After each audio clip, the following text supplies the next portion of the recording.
materi kita pada pertemuan kali ini berkaitan dengan strategi fungsional dan strategi bisnis.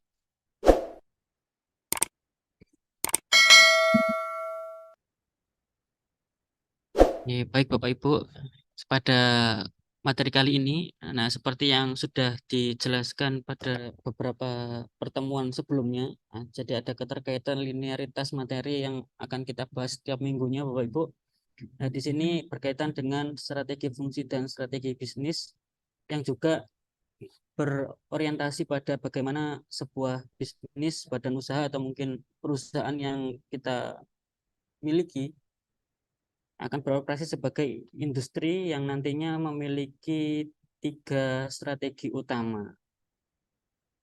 Yang pertama ada strategi perusahaan, kemudian unit bisnis, dan strategi fungsional. Nah, tetapi pada pertemuan kali ini nanti akan kita fokuskan pada strategi fungsional dan strategi bisnis yang bisa lebih general untuk memasuki setiap bidang usaha yang ingin dijalankan. Oleh karena itu, pokok bahasan utama kita pada pertemuan kali ini Bapak Ibu berfokus pada 2 strategi, yaitu strategi fungsional dan strategi bisnis. Oke.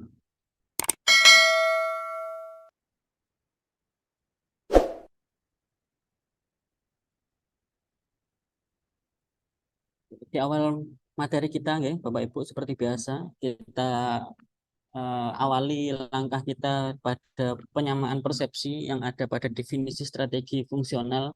Nah, kita bisa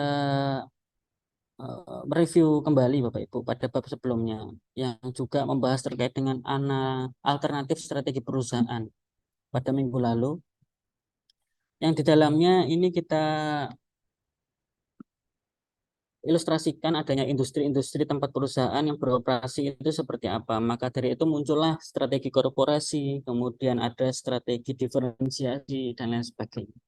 Nah, sebaliknya pada materi kali ini, pada bab kali ini Bapak Ibu, kita akan mendiskusikan kembali dengan pembentukan dan pemilihan strategi fungsional dan bisnis yang di dalamnya kita akan berorientasi pada strategi-strategi yang menentukan keunggulan kompetitif sebuah perusahaan.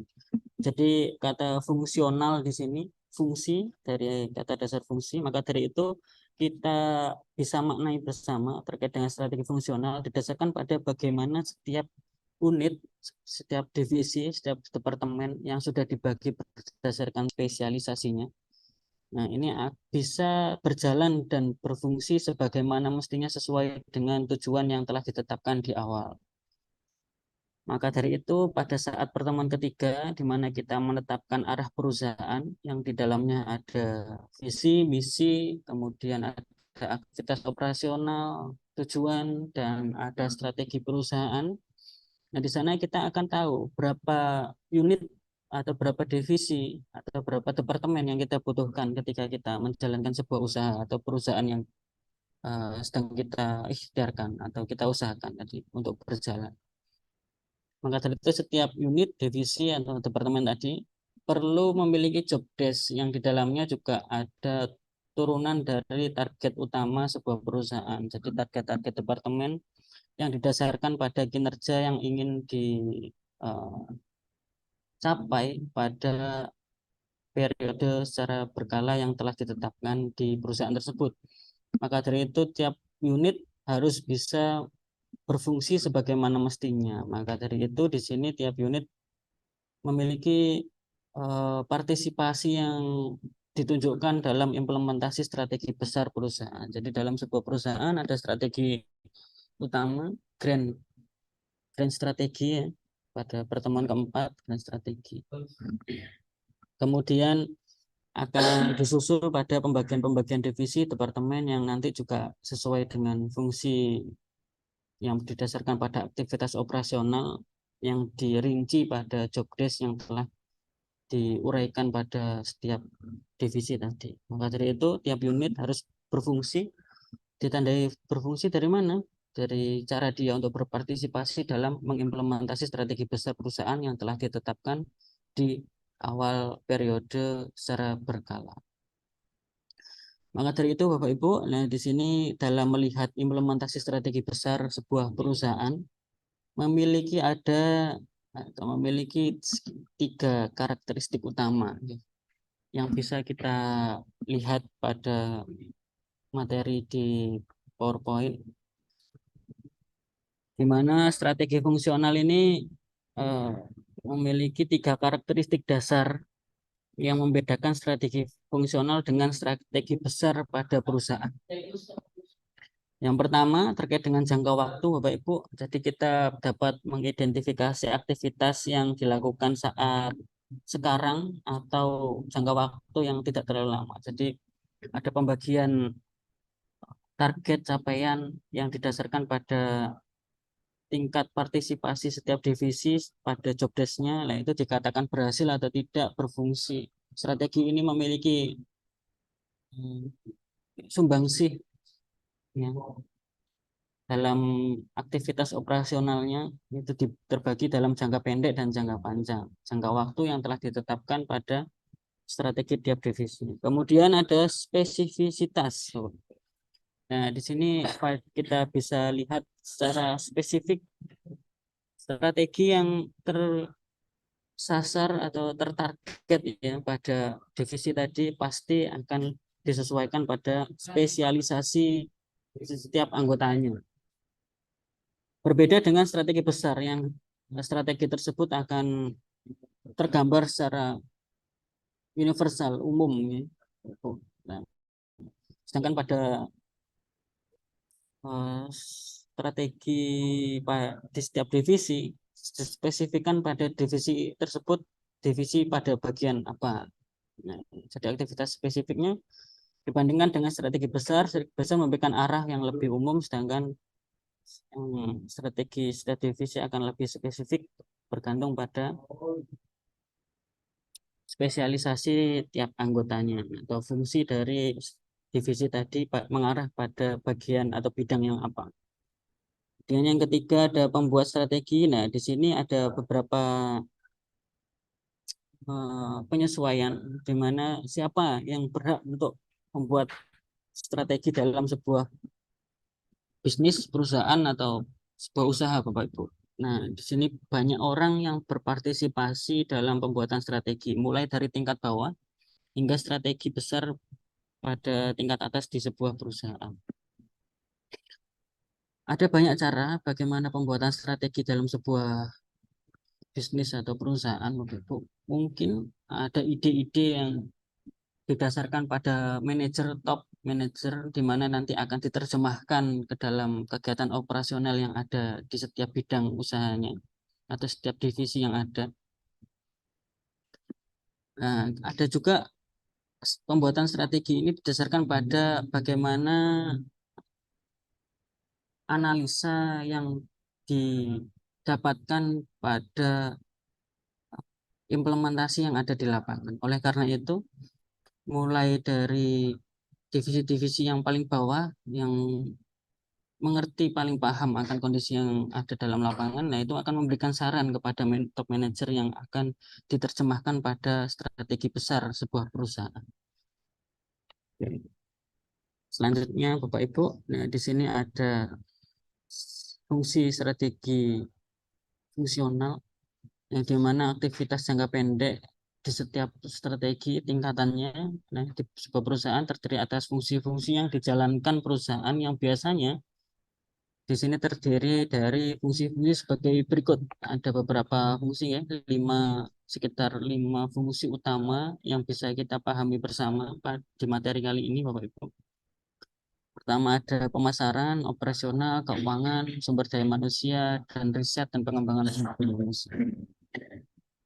Dan kelima ini harapannya saling berkolaborasi, bersinergi, Bapak Ibu, jadi antara pemasaran, operasional, keuangan, sumber daya manusia, riset dan pengembangan, saling memberikan masukan satu dengan yang lainnya terkait dengan pengembangan di tiap divisinya.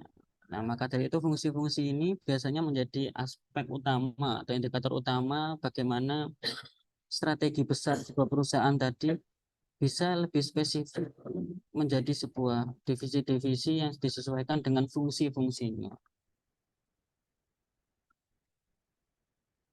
Oke. Selanjutnya Bapak Ibu ya di sini ada jenis strategi fungsional, di mana strategi fungsional bisa kita maknai bersama sebagai strategi yang lebih bersifat teknis yang merupakan perumusan arahan dan pedoman dari Pak, operasional. mohon izin Pak, mohon maaf.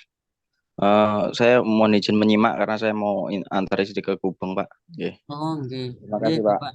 Nggih. Nggih. Oke. Kita lanjutkan ya Bapak Ibu terkait dengan jenis strategi fungsional kali ini. Nah, strategi fungsional adalah strategi yang bersifat secara teknis yang di dalamnya terdapat rumusan arahan dan pedoman yang bisa kita identifikasi, kita rinci sebagai aktivitas operasional yang kita jalankan pada setiap kegiatan di bisnis yang kita jalankan, perusahaan ataupun usaha yang sedang kita ingin bangun, Bapak Ibu. Jadi pada aktivitas operasional kegiatan setiap harinya bisa dirinci pada strategi fungsional yang di dalamnya harapannya terkandung unsur-unsur dalam 6 jenis tersebut. Yang pertama ada strategi produksi, kemudian ada strategi pemasaran, kemudian ada strategi promosi, strategi keuangan, dan juga strategi sumber daya manusia, dan yang terakhir ada strategi fungsional lainnya. Oke, baik Bapak Ibu, terkait dengan jenis strategi fungsional tadi, secara lebih rinci sudah dijabarkan pada materi yang ada pada PowerPoint, tadi yang ada pada slide ini, di mana dari keenam strategi ini ada spesifikasi sasaran yang jelas pada setiap strategi yang ingin digunakan. Mungkin dari perusahaan yang sedang kita jalankan, Bapak Ibu, nah kita memilih beberapa strategi yang menjadi skala prioritas bergantung pada bagaimana analisa lapangan yang telah kita temukan. Karena pada strategi ini kita mengandung dua prinsip, yaitu disiplin dan fleksibilitas, Bapak Ibu. Maka dari itu perlu dipahami bersama di mana strategi ini juga mengandung unsur disiplin yang dimana disiplin ini tetap berorientasi pada tujuan di awal yang telah disepakati bersama. Maka dari itu strategi tidak boleh keluar jalur atau keluar koridor dari tujuan yang telah disepakati. Kemudian yang kedua, prinsip yang kedua yaitu fleksibilitas, di mana nanti strategi ini ketika ada di lapangan bersifat dinamis, berubah seiring dengan perkembangan yang ada. Maka dari itu fleksibilitas kita diminta untuk menyesuaikan penerapan strategi, implementasi strategi ini di lapangan sesuai dengan temuan-temuan yang ada, yang harapannya adanya fleksibilitas ini tidak mengganggu tujuan yang telah disepakati di awal tadi. Maka dari itu pergantian strategi, pengembangan strategi yang ada di lapangan sesuai dengan temuan dinamis yang terus berkembang, tidak mengubah tujuan awal adanya strategi ini dibuat. Maka dari itu dalam strategi bisnis, kita mengenal ada prinsip disiplin dan fleksibilitas.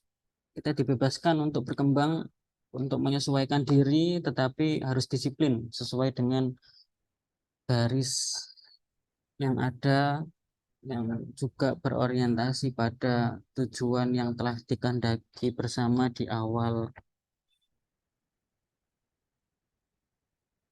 Oke, maka dari itu ada sekitar 6 strategi di sini. Yang pertama strategi produksi, di mana pada strategi ini Bapak Ibu kita menetapkan apa yang menjadi produk unggulan, produk kompetitif, produk baru sesuai dengan kompetensi pokok yang dimiliki. Jadi kita diminta untuk menelaah kemampuan bisnis atau perusahaan yang kita jalankan.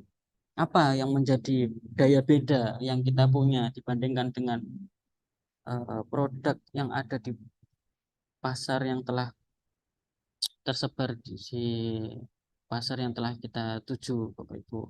Apa keunggulannya? Pembedanya apa? Yang menjadi added value, nilai tambah yang bisa kita tawarkan kepada konsumen itu pada bagian mana? Itu yang bisa kita pakai sebagai strategi produksi, di mana pengenalan produk ini harus diutamakan ketika kita menjual sebuah produk yang telah kita buat. Kemudian ada strategi pemasaran, Bapak Ibu, di mana di dalam strategi ini kita diminta untuk menetapkan pasar mana yang akan menjadi fokus kita dalam menjalankan sebuah usaha, bisnis atau perusahaan yang kita ingin kelola. Karena kita telah menetapkan pasar segmentasi yang sudah kita targetkan, maka kondisi pasar yang bagaimana yang akan diinginkan dan lain sebagainya. Oleh karena itu kondisi pasar tadi kita perlu analisis kondisi lingkungan ya, di lingkungan sekitar bisnis kita, pasar yang ingin kita masuki. Kemudian kita menetapkan sebuah perusahaan atau unit bisnis yang ingin dijalankan tadi mendekati pasar atau mendekati bahan baku. Nah, itu ada strategi pemasaran yang di dalamnya ada space atau disiplin ilmu regional yang mendasarkan kita dalam menentukan atau menetapkan pasar yang kita targetkan. Jika kita berorientasi pada konsumen, pada pasar, maka kita akan membuka atau bisa kita bilang kita akan membuka bisnis tadi, perusahaan tadi mendekati pasar. Karena harapannya apa? Nanti harga distribusinya akan lebih murah atau mungkin nanti dengan mendekati pasar kita akan lebih mudah untuk dikenal karena tokonya jelas ada di sekitar wilayah tadi. Jadi dalam pemasaran pun kita akan lebih fleksibel mengikuti pada analisis lingkungan di sekitar usaha yang kita jalankan. Berbeda ketika kita mendekati bahan baku. Nah, mendekati bahan baku biasanya bahan bakunya ini akan lebih mahal ketika kita lakukan distribusi atau apa istilahnya? Pulaan, Bapak Ibu. Bahasa Indonesianya apa? Jadi ketika kita apa, mencari bahan baku, nah, kita menetapkan sebuah bisnis usahanya mendekati bahan baku untuk memotong proses produksi yang ada sehingga pemasarannya nanti resikonya adalah distribusinya akan lebih ekstra dilakukan untuk pengenalan produk yang telah kita buat.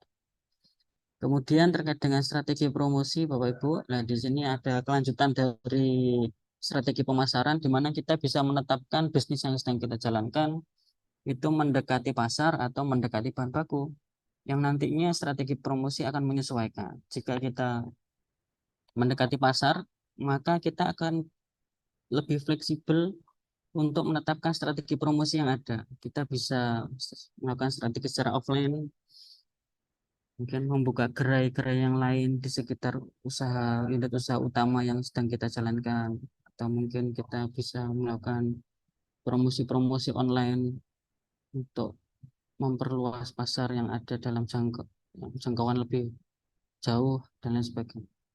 Sedangkan pada saat kita menetapkan strategi pemasaran di mana perusahaan yang kita jalankan itu mendekati bahan baku, maka strategi promosi online akan lebih cocok. Yang harapannya nanti eh, pengenalan produk promosinya juga bisa digunakan atau memanfaatkan media-media yang ada sehingga pemperluas pasar nanti tidak bergantung pada daerah sekitar situ saja, tapi juga didasarkan pada pangsa pasar di wilayah-wilayah yang lainnya. Oke, selanjutnya ada strategi keuangan, Bapak Ibu. Nah, pada strategi kali ini berkaitan dengan bagaimana kesehatan kondisi finansial perusahaan yang sedang kita jalankan, di mana nanti eh, data-data dari keuangan yang ada menentukan strategi mana yang cocok untuk kita pakai pada produk yang sedang ingin kita jualkan. Karena dengan adanya strategi keuangan, maka kita akan memperoleh data-data secara akurat, di mana ada pencatatan-pencatatan yang tertuang dalam strategi keuangan yang ada, pada pencatatan keuangan yang ada, maka dari itu kita dapat melihat ketersediaan dana baik untuk produksi, pemasaran, atau bagian-bagian yang fungsional yang lainnya, itu sebagaimana yang bisa dioptimalkan dalam sebuah periode berjalannya siklus produk yang ingin kita jalankan. Maka dari itu, dari strategi keuangan, kita juga mengetahui dari mana dana tersebut didapat dan bagaimana penggunaannya, alokasinya, mana yang lebih memiliki urgensi, kemudian pada porsi-porsi apa yang kita tetapkan sebagai skala prioritas dalam penganggaran yang ada di strategi keuangan itu tadi. Oke, Bapak Ibu, selanjutnya ada strategi sumber daya manusia. Nah, strategi sumber daya manusia ini bisa dikatakan sebagai strategi inti ya dari strategi fungsional. Karena di samping ada 6 strategi yang lainnya, Bapak Ibu, ketika ada strategi produksi, kita tahu produksi ya, produk yang kita buat itu memiliki keunggulan yang lebih baik misalkan pada dibanding dengan produk yang ada. Kemudian kita memiliki daya kompetitif yang kuat atau kita punya daya beda di samping dengan pasar-pasar yang ada. Kemudian kita memiliki inovasi pengembangan dari hasil riset nih. Jadi kita punya selalu inovasi produk baru di setiap periode singkat, yang 3 bulan sekali selalu ada produk baru, atau mungkin pada periode-periode berkala yang lainnya ada inovasi yang menjadi pembeda dari produk kita sebelumnya. Atau mungkin kita sudah menetapkan strategi pasar nih, yang tepat pada produk yang ingin kita jualkan, Bapak Ibu. Pas nih strateginya, mendekati konsumen atau mendekati bahan baku atau pada strategi pemasaran yang telah kita ambil itu sudah tepat. Kita tahu keunggulannya apa, kompetitifnya apa, pemasarannya di mana. Kemudian cara promosinya kita juga tahu. Kemudian keuangan kita ternyata mampu untuk memberikan sumbangsi lebih ketika kita menerapkan strategi-strategi yang setelah kita pilih. Tetapi ternyata pada poin kelima, strategi sumber daya manusia, kita tidak cakap ya, tidak memiliki apa ya, memiliki partner yang cakap ya, sumber daya manusia yang cakap pada bisnis yang kita jalankan. Maka dari itu strategi-strategi yang lainnya akan kurang optimal saat diimplementasikan jika strategi yang kelima ini tidak kita pastikan kemampuannya terlebih dahulu, kompetensinya, kemudian bagaimana sumber daya manusia ini bisa menyesuaikan diri dengan perkembangan yang ada. Maka dari itu biasanya Bapak Ibu dalam perekrutan sumber daya manusia di sebuah perusahaan bisnis ya, seperti yang setelah kita ketahui bersama Bapak Ibu, ada perekrutan-perekrutan yang didasarkan pada klasifikasi-klasifikasi spesifik di setiap bidangnya. Atau mungkin saat seseorang itu masuk di sebuah bisnis, usaha, atau mungkin perusahaan baru, Bapak Ibu, sebagai karyawan baru. Nah, itu sebagai strategi sumber daya yang ada, biasanya ada sistem magang atau mungkin training dan development, di mana ada apa ya, pembiasaan karakteristik budaya ya, biasanya di dalam sebuah perusahaan tersebut, sehingga SDM yang masuk harapannya memiliki kompeten dan sumbangsi yang jelas pada tujuan perusahaan yang telah disepakati tadi. Jadi untuk memastikan strategi produksi, pemasaran produksi, dan keuangan dapat berjalan dengan optimal, maka kita perlu sumber daya yang tepat untuk menjalankan setiap strategi yang ada. Nah, yang keenam Bapak Ibu, nah di sini ada strategi fungsional yang lainnya. Nah, di sini berkaitan dengan pihak luar, pihak eksternal atau pengaruh lingkungan eksternal yang sudah kita diskusikan pada minggu ke-5 kalau nggak salah ya, Bapak Ibu. Jadi ada pengaruh-pengaruh dari pihak luar yang mungkin bisa kita antisipasi atau mungkin memang kita redam nih supaya tidak menjadi masalah yang lebih besar lagi. Nah, itu yang terjadi pada pihak-pihak eksternal, analisis lingkungan eksternal yang telah kita diskusikan bersama beberapa minggu yang lalu. Karena pada dasarnya pihak, pihak eksternal atau lingkungan eksternal akan sulit kita kontrol sebagaimana yang ingin kita kehendaki. Maka dari itu salah satu alternatifnya bagaimana ketika ada efek sampingnya yang dirasakan dari pihak luar atau lingkungan eksternal yang ada di bisnis atau perusahaan yang sedang kita jalankan.